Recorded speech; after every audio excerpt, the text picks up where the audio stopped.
Hey everybody, what's up and welcome back to today's video guys. And today guys, I'm going to go and be showing you how to save your Google form.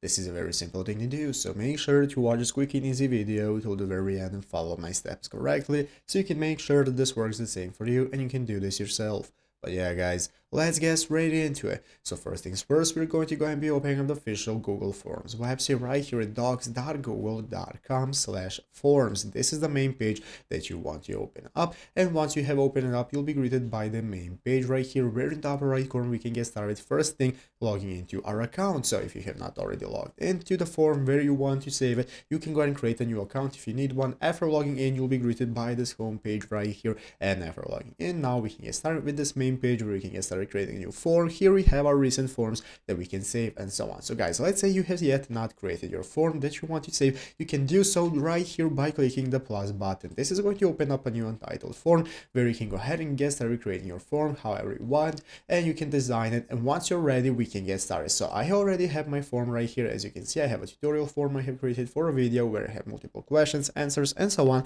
And basically, if I want to save it so that people can access it and give me answers, all I need to do is just right here in the upper right corner click publish. Click the publish button, and once you click the publish button, it's going to enable you to publish your form. Anyone with the link will be able to access your form and answer your questions so that they will be able to fill it out however they like, and basically that's how to save your form. So I hope this video was helpful. If it was, make sure to leave a like, subscribe to the channel. So guys, thanks for watching, take care, and bye.